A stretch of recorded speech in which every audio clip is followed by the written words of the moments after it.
ನಮಸ್ಕಾರ ಸ್ನೇಹಿತರೆ, ನಮ್ಮದು ಶ್ರೀ ಸಪ್ತಗಿರಿ ಮನೆಮದ್ದು ಚಾನಲ್ ಇದೆ. ಅದರ ಮುಖಾಂತರ ಅನೇಕ ರೀತಿಯ ಎಪಿಸೋಡನ್ನು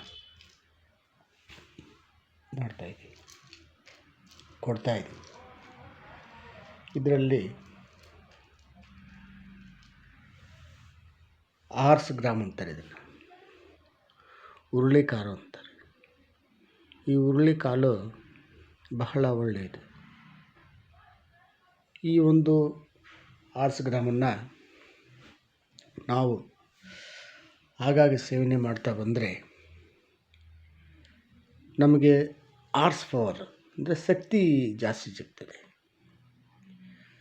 ಇದೇನು ಮಾಡ್ತಾರೆ ಅಂದರೆ ಅಲ್ಲಿಯವ್ರು ತಿನ್ನೋದು, ಬಡವ್ರು ತಿನ್ನೋದು ಅಂದ್ಬಿಟ್ಟು ಇದನ್ನು ಸೇವನೆ ಮಾಡೋಕ್ಕೆ ಹೋಗಲ್ಲ. ಯಾವಾಗ ಸೇವನೆ ಮಾಡೋಕ್ಕೆ ಹೋಗಲ್ವೋ ನಮಗೆ ಆ ಶಕ್ತಿ ಎಂಬುದು ಸಿಗಲ್ಲ. ಅಲ್ಲದೇ ಕಿಡ್ನಿಯಲ್ಲಿ ಏನೇ ತೊಂದರೆ ಇರಲಿ ನಿವಾರಣೆ ಮಾಡೋ ಶಕ್ತಿ ಇದಕ್ಕಿದೆ. ಈ ಹುರುಳಿಕಾಳನ್ನು ನೆನೆಸಿ ಮೊಳಕೆ ಬಂದ ಮೇಲೆ ಅದನ್ನು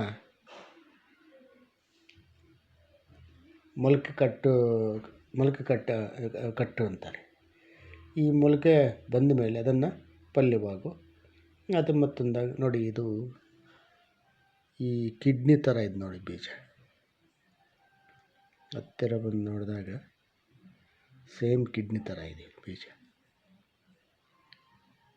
ಇದು ಕಿಡ್ನಿಗೆ ಸಂಬಂಧಪಟ್ಟ ಏನೇ ಇರಲಿ ಅದನ್ನು ನಿವಾರಣೆ ಮಾಡೋ ಶಕ್ತಿ ಈ ಹುರುಳಿಕಾಳಿಗೆ.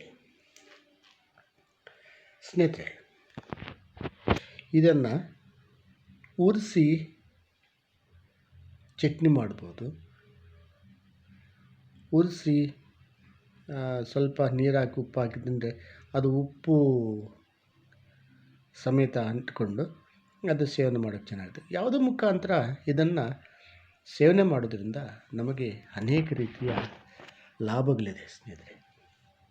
ಅದು ಎಸ್ಪೆಷಲಿ ಈ ಕಿಡ್ನಿಗೆ ಸಂಬಂಧಪಟ್ಟ ಈ ಏನೇ ತೊಂದರೆ ಇರಲಿ ನಿವಾರಣೆ ಮಾಡೋ ಶಕ್ತಿ ಇದಕ್ಕಿದೆ. ಸ್ವಲ್ಪ ಉಷ್ಣತೆ ಅಂದರೆ ಜಾಸ್ತಿ ಹೀಟ್ ಆಗುತ್ತೆ, ಅದಕ್ಕೆ ಸಂಬಂಧಪಟ್ಟ ಎಳ್ನೀರು ಅಥವಾ ಜೀರಿಗೆ ನೀರು ಕುಡಿತಾ ಬಂದರೆ ಅದು ಶಮನ ಆಗುತ್ತೆ, ಯಾವುದೇ ರೀತಿಯ ತೊಂದರೆ ಇರಲ್ಲ. ಈ ಒಂದು ಹುರುಳಿಕಾಳನ್ನು ಪ್ರತಿಯೊಬ್ಬರು ಸೇವನೆ ಮಾಡೋದ್ರಿಂದ ನಾನಾ ರೀತಿಯ ಲಾಭಗಳು ಸಿಗುತ್ತೆ. ನಮಸ್ಕಾರ. ಇದನ್ನು ನೋಡಿ ಲೈಕ್ ಮಾಡಿ, ಶೇರ್ ಮಾಡಿ, ಸಬ್ಸ್ಕ್ರೈಬ್ ಮಾಡಿ. ಎಲ್ರಿಗೂ ಹೋಗಲಿ, ಎಲ್ರಿಗೂ ಮಾಡಿ. ನಮಸ್ಕಾರ ಸ್ನೇಹಿತರೆ.